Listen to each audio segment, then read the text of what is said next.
Racist woman tells black man to return to Africa. His response leaves the crowd in shock. The grocery store buzzed with the rhythm of everyday life. The faint beeping of registers, carts rolling over linoleum floors, quiet conversations between shoppers. Malik Carter moved effortlessly through the aisles, a basket in one hand, phone in the other, responding to a text as he scanned the produce section. It was just another errand, another ordinary afternoon. The store, a neighborhood staple in Columbus, Ohio, was the kind of place where people knew each other by name, where small talk filled the spaces between shelves. Margaret Whitmore, a woman in her late 70s, had been shopping there for decades. She stood near the apples, adjusting her glasses, muttering about the price of produce as she carefully selected the right bag. Her faded cardigan and neatly pinned silver hair gave her the air of someone who had seen many seasons pass without changing much herself. Malik barely noticed her at first. He was reaching for a bag of oranges, shifting his basket to his other hand when she turned, her gaze landing on him. Something changed in her face. Her polite, neutral expression tightened, her lips pursed. There was no mistaking the disapproval in her narrowed eyes. Then, just loud enough for nearby shoppers to hear, she said it. "You people don't belong here." Malik froze. His fingers hovered over his phone as the words sank in, heavy and deliberate.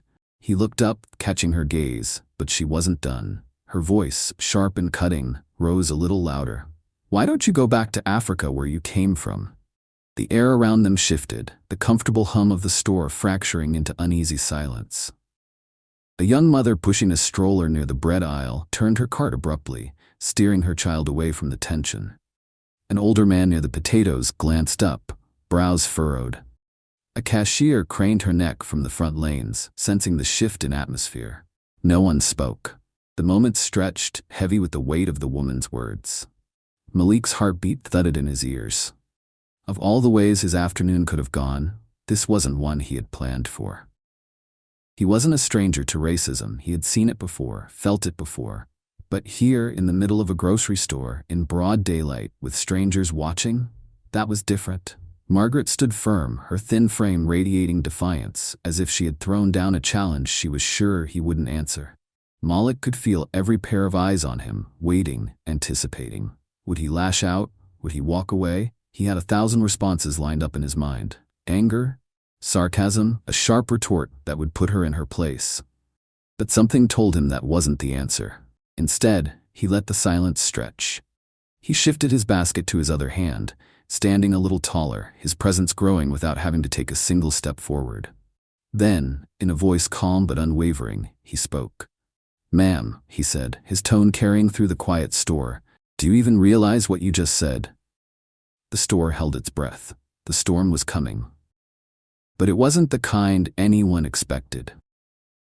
The moment Malik Carter's words cut through the air, the entire grocery store seemed to hold its breath. The usual rhythm of the day, the soft murmur of conversations, the quiet shuffle of carts, the faint hum of the refrigerators, vanished. All eyes were on him. Margaret Whitmore, still clutching her bag of apples, barely flinched. Her chin lifted slightly, her posture stiffening, like she had been preparing for this moment her entire life. There was no hesitation in her expression, no regret in her eyes. "I said what I said," she replied, her voice firm, her hands gripping the plastic of her grocery bag a little too tightly. "This is my country. People like you don't belong here." The words landed harder this time, slicing through the thick tension that had taken root in the air. A woman near the dairy section let out a soft gasp, covering her mouth with her hand. A young employee stacking bananas a few feet away froze, his hand hovering over a bunch of fruit, unsure whether to step in or pretend he wasn't hearing any of this. A middle-aged man in a baseball cap, standing near a display of canned soup, shifted uncomfortably, as if debating whether he should say something. But no one did. The store had transformed into something else entirely. A stage, a silent battleground, with Malik and Margaret at the center. And yet, Malik didn't move. His grip on his grocery basket tightened, but his expression remained calm, unreadable. His breath came slow and measured, his mind racing through 1,000 possible responses. He could feel the pressure of the moment pressing down on him. Would he walk away? Let the silence swallow the insult like so many before? Would he fight back, meet her anger with his own, let the frustration that simmered in his chest spill over? He had every right to be furious. But was fury what this moment needed? No. Malik straightened his posture, letting himself breathe. He wouldn't let her dictate the tone of this encounter. If she wanted a fight, she wouldn't get one. What she would get was the truth. His voice, when it came, was steady but deliberate, carrying through the uncomfortable silence. Let's talk about that then. Margaret blinked, caught off guard, not by his words but by the way he said them. No rage, no aggression, just quiet certainty. Malik could feel the weight of every person watching, the ones who had frozen in place, the ones who had turned away, but were still listening. He wouldn't let this moment be about hatred. He would make it about history. You say I don't belong here, Malik continued, shifting his basket to the floor with deliberate care. But let me tell you something about where I come from. The grocery store, once filled with the normal bustle of an afternoon crowd, was now as silent as a church before a sermon. Margaret's fingers curled around her cart handle. A cashier near the front, who had been mindlessly scanning groceries a moment ago, stopped mid-motion, watching. A young mother, gripping a box of cereal, gently pulled her child closer to her side, sensing the weight of what was unfolding. Malik looked at Margaret, not with anger, but with something deeper, stronger. A challenge. But not the kind she expected. The kind that forced people to look in the mirror and reckon with their own words. Margaret, for all her boldness, was now the one standing on uneasy ground. She had expected rage. She had expected a retreat. She hadn't expected this. The tension hadn't broken yet. It had only stretched thinner, waiting for the next words to land.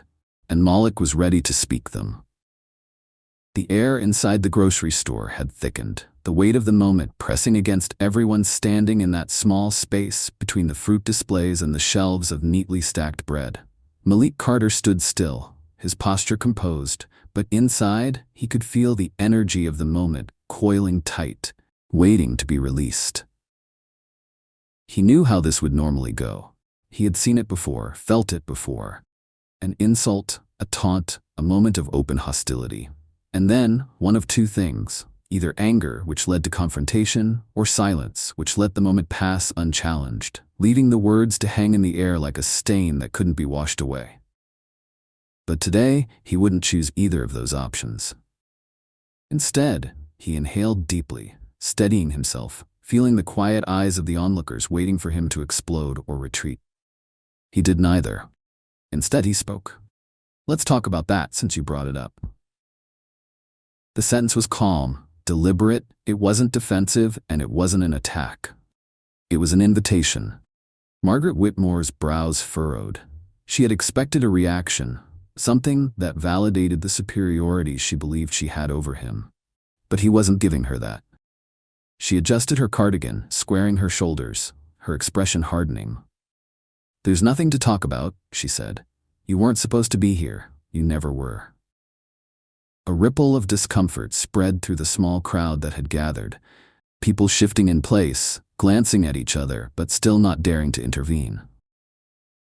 Malik nodded, as if considering her words, but his voice didn't waver. You said I should go back to Africa, but let's talk about why that's such an interesting thing to say. Margaret opened her mouth to respond, but he continued before she could. My great-great-grandfather was born in Mississippi, he said, his voice carrying through the silent store. He was a sharecropper, breaking his back every day for a land he didn't own. His father? A man who didn't even get the choice to be here. A man who was stolen, beaten, and sold like property. The silence in the store deepened, swallowing even the smallest sounds.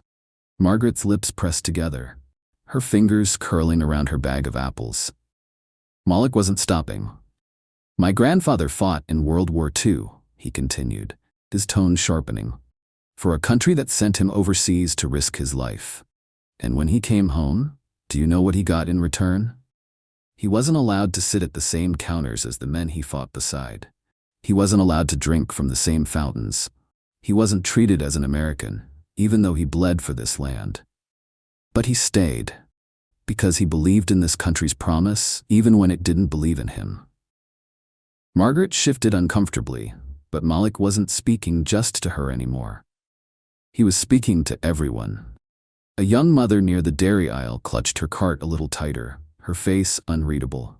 A middle-aged man in a baseball cap, who had been absently holding a jar of peanut butter, slowly set it down, as if realizing he had been gripping it too hard. The store had changed, the casual mundanity of grocery shopping now a backdrop for something much bigger.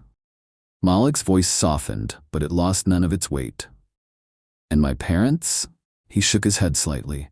"My mother is a teacher. She spent her whole life helping kids, no matter what they looked like. My father is a mechanic, the kind of man who would stop to help someone like you if your car broke down on the side of the road." His eyes locked onto Margaret's. "So when you tell me I don't belong here, when you tell me to go back, I have to ask you, what do you think this country is built on? Because I'll tell you right now, it wasn't built by people like you alone."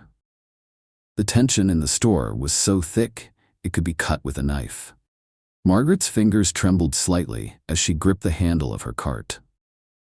She looked around as if searching for support, but no one came to her defense. A soft murmur rippled through the crowd. A woman near the frozen foods aisle, Eleanor Foster, finally spoke, her voice quiet but steady.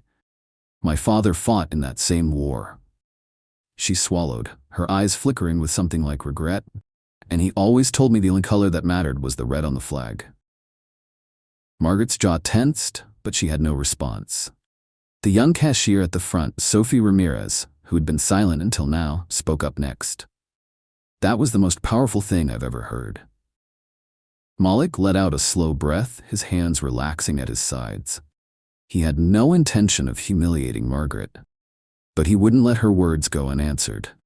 And neither would the people who had been watching. A single clap broke the silence, hesitant at first, then another and another. The sound grew, spreading through the store, not a celebration, but an acknowledgement. A moment of reckoning. Margaret didn't speak again. Instead, she turned, gripping her cart tightly, and quietly wheeled it toward the exit. No one stopped her, because they didn't need to. The message had already been received. Malik watched her go, then exhaled. He could have walked away. But then again, what good would that have done? Ignorance doesn't get better in silence. And sometimes, the truth is the only thing loud enough to break it. As Margaret Whitmore gripped the handle of her cart, her knuckles pale against the plastic, the words that had just come from Malik Carter's mouth sat in the air like an undeniable force. The once busy grocery store was frozen, its usual rhythm broken by something heavier, something deeper. No one moved. No one spoke. Malik didn't raise his voice, but the power behind his words cut sharper than any shout ever could. "So you're telling me I don't belong here? That I should go back to Africa?" Malik repeated, his voice steady but his eyes burning with intensity. "Tell me, ma'am, how do you think this country got built? Who do you think made the roads you drive on, the buildings you walk through, the fields that once grew the food you eat? You think people like me don't belong here? My ancestors didn't just belong here, they built this place." Margaret's lips pressed together, her face reddening, but she didn't speak. The store had never been this quiet before. Even the humming of the freezers in the background seemed muffled by the weight of what was happening. Malik took a breath, but he didn't stop. "You want to talk about who belongs where? Let's talk about my great-great-grandfather." He straightened, letting the truth settle into every person standing around them. He was born in Mississippi, back when freedom wasn't really freedom for people like us. He was a sharecropper, forced to work land he didn't own, barely making enough to survive while the people who owned everything got richer. He broke his back every single day, praying that his children might have a better life.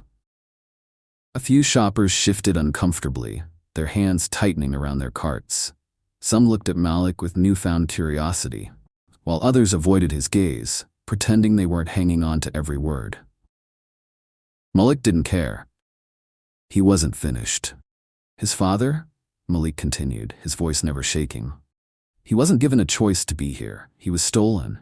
Torn from his family, packed onto a ship like cargo, beaten, sold, forced to work, forced to suffer, forced to live in a land where he wasn't considered a man.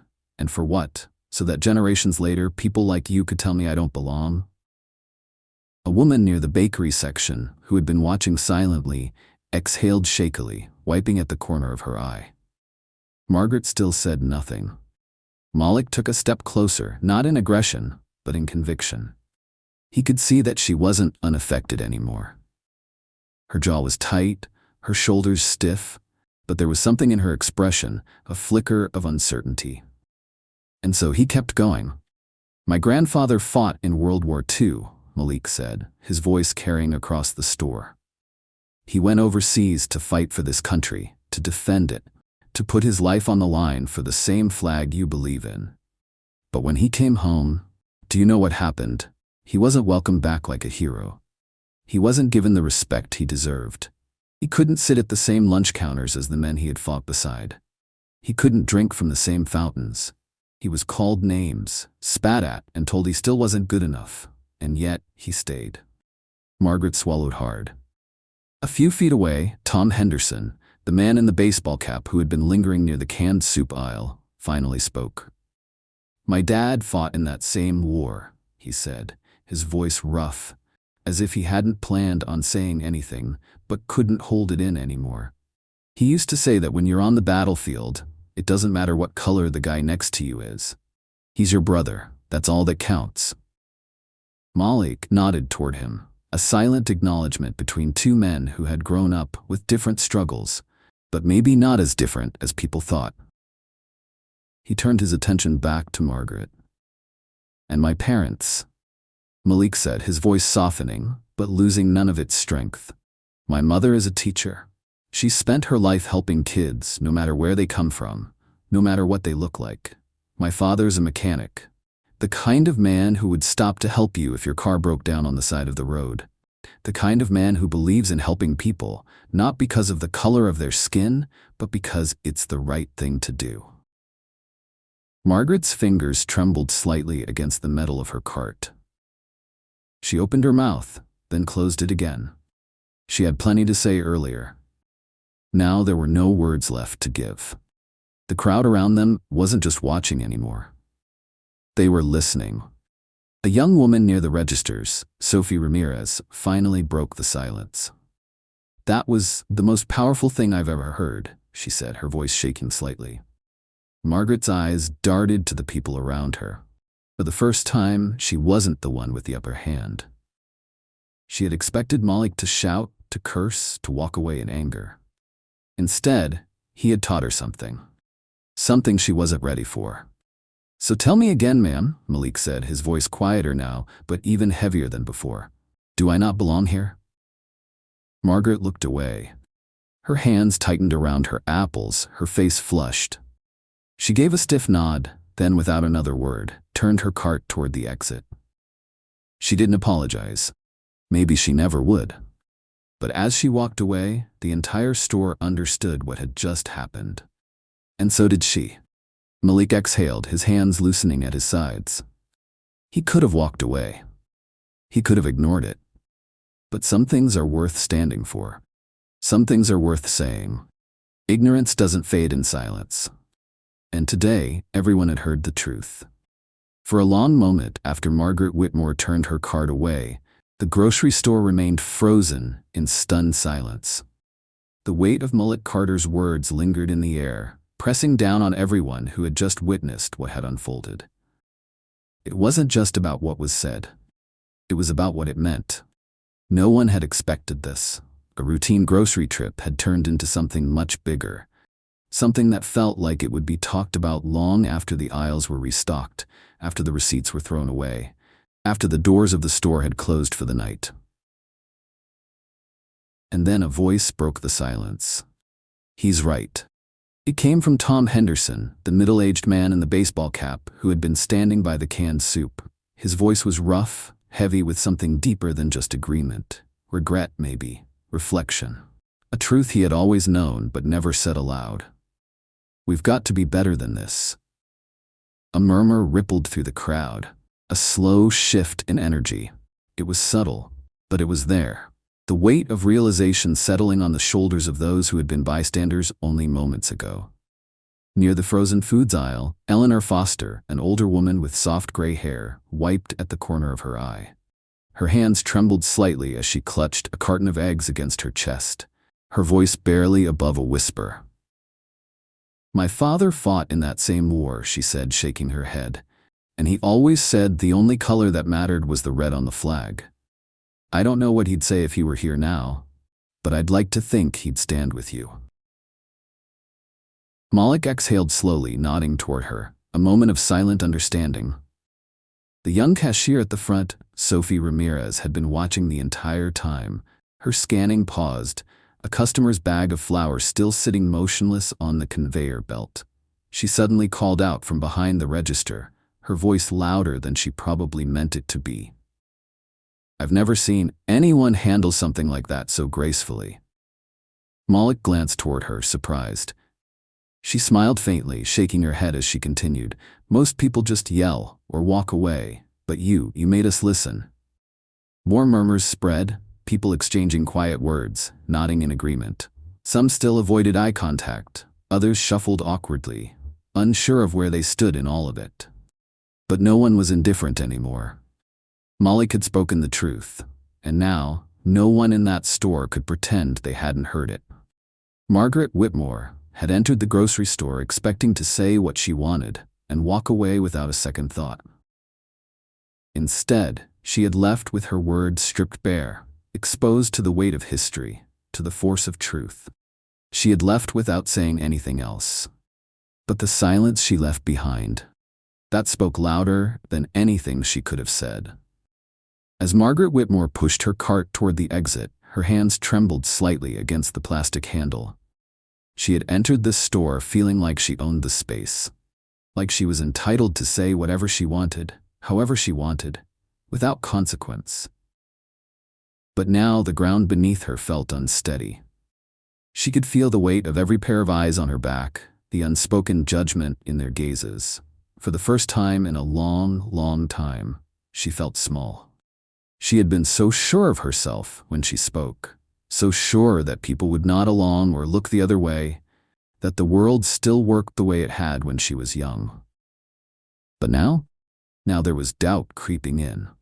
Malik Carter's voice still rang in her ears, his words digging into the corners of her mind like echoes she couldn't shake.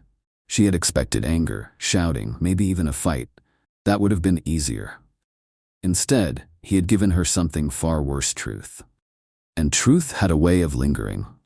Margaret slowed near the entrance, letting the automatic doors slide open in front of her. She could have walked out, shaken this off, gone about her day, told herself it didn't matter. But something inside her wouldn't let her. She hesitated, glancing at the reflection in the glass. She saw her own face staring back at her, but somehow she didn't look the same. Her hands tightened around the cart. She wasn't a bad person, at least she had never thought of herself that way. She had raised children, baked for church fundraisers, volunteered at local shelters. She had done good things in her life. So how had she become the kind of person who could stand in the middle of a store and tell another human being they didn't belong? How had she let herself become this? She thought of her grandchildren, of the world they were growing up in, a world very different from the one she had known. Would they have been ashamed of her? The question made her stomach twist. For the first time, Margaret wasn't sure if she was angry at Malik or if she was angry at herself. And that realization frightened her more than anything else. As Margaret Whitmore walked out of the grocery store, a strange heaviness settled in her chest. The confidence she had entered with was gone, replaced by something unfamiliar: doubt. Inside, the energy in the store had shifted. Malik Carter had not just silenced ignorance, he had reshaped the moment into something unforgettable. People who had once been silent bystanders were now active participants in the conversation. A few shoppers moved toward Malik, hesitant at first, then more assured. The middle-aged man in the baseball cap, Tom Henderson, gave him a firm nod. "You handled that like a real man. Didn't back down, but didn't stoop to her level either. That's rare." An older woman, Eleanor Foster, stepped closer, still holding her carton of eggs. I wish my husband had been here to see this. He always told me that real strength isn't about fighting, it's about knowing when to stand your ground with dignity. A soft chuckle broke the tension. Sophie Ramirez, the young cashier at the front, shook her head as she rang up a customer's groceries. I'll tell you one thing, Mr. Carter. You just made history in aisle 5. The crowd laughed, not in mockery, but in relief. The tension had finally cracked. Malik let out a slow breath, offering a small nod to those who spoke to him. He hadn't done this for applause, hadn't wanted recognition. But he wasn't naive enough to ignore that something important had happened here. Something bigger than just him and Margaret Whitmore. The murmurs continued, people speaking in hushed voices, reflecting on what they had just witnessed. A man near the bread aisle turned to his wife, whispering, "You know, I've let comments like that slide before. Maybe I shouldn't have." A teenage girl pulled out her phone, typing something furiously, likely ready to share the story with the world. Margaret may have left the store, but the impact of Malik's words had not.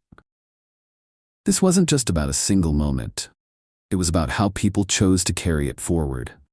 Long after Margaret Whitmore left the store, the energy of the moment remained. The shoppers who had witnessed the confrontation weren't just bystanders anymore. They were participants in something bigger than themselves. Malik Carter could feel it. As he moved through the aisles, he saw the way people looked at him differently, now, not with pity or discomfort, but with respect. Some nodded as he passed, others offered small words of encouragement. Near the checkout, Sophie Ramirez, the young cashier, spoke up again, her voice filled with admiration. Most people would have just walked away or yelled back, "You didn't. You actually made her listen." Malik smiled faintly. "I don't know if she really listened," he admitted, placing his groceries on the conveyor belt. Sophie shook her head. "She heard you, so did the rest of us." As Malik grabbed his receipt, Tom Henderson, the man in the baseball cap, approached. He looked like he had been thinking hard about something. "I'll be honest with you, son. I used to ignore stuff like that. Figured it wasn't my problem. But maybe that's part of the problem, huh? Maybe we've let people like her get too comfortable saying things like that because nobody ever calls them out." Malik studied him for a moment before nodding. "Maybe, but it's not about making people feel ashamed. It's about making them think." Tom exhaled. "Well, you did that today, that's for damn sure." As Malik stepped out into the cool evening air, he let out a slow breath. Inside, the store had returned to normal, but he knew that the people inside had changed, even just a little. And maybe, just maybe, so had Margaret Whitmore. Because words don't just disappear. They plant seeds. And sometimes they grow. The story of what happened in the grocery store didn't stay within its walls. It spread. By the next day, whispers turned into conversations. People who hadn't been there heard about it from those who had. The way Malik Carter stood his ground, not with anger, but with truth. The way Margaret Whitmore had been left speechless, forced to confront the weight of her words. Neighbors discussed it over coffee. Parents told their children about it. Even the employees at the store couldn't shake the feeling that they had witnessed something bigger than a confrontation. It was a shift. At a local diner, a group of retirees sat in their usual booth. One of them, who had once brushed off conversations about race, now found himself listening instead of dismissing. At a school across town, a history teacher used the story as a lesson on dignity and courage, asking his students how they would have responded in Malik's place. And somewhere in a quiet home, Margaret Whitmore sat alone, her hands resting on the arms of her chair. She wasn't used to being questioned. She had spent a lifetime saying things like that without consequence. But now it wouldn't leave her mind. She thought about the faces in the store, the ones that had turned away from her, the ones that had looked at Malik with admiration instead of her. She thought about her own grandchildren, the world they would inherit, and whether she was truly shaping it the way she wanted. And for the first time in a very long time, Margaret wondered if she had been wrong. The impact of a moment like this doesn't just disappear. It ripples. And whether she knew it or not, Margaret was already beginning to change. Some moments come and go, fading as quickly as they arrive, but some stay. They settle into people's minds, replaying in quiet moments, shaping future decisions, forcing reflection. What happened in that grocery store wasn't just a confrontation. It was a reminder. A reminder that silence allows ignorance to thrive. That when people don't speak up, injustice festers in the spaces where no one challenges it. That every time someone like Margaret Whitmore goes unchecked, another generation learns that hate is acceptable. But not that day. That day, Malik Carter stood his ground. Not with anger, not with violence, but with history, with truth, with dignity. And because of that, a store full of people saw ignorance for what it really was: small, fragile, and powerless in the face of truth. Maybe Margaret would never change. Maybe she would. But that wasn't the point. Because someone in that store heard Malik's words and carried them home.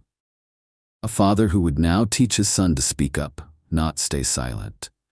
A young girl who, years from now, might recall that moment when she has to decide between standing up or looking away. A man who, for the first time, questioned why he had let moments like that slide in the past. These moments matter. They add up. They shape us. So the next time you see injustice, ask yourself, will you let it slide? Will you look away? Or will you be the voice that speaks? Because words, when spoken with courage, have the power to change everything.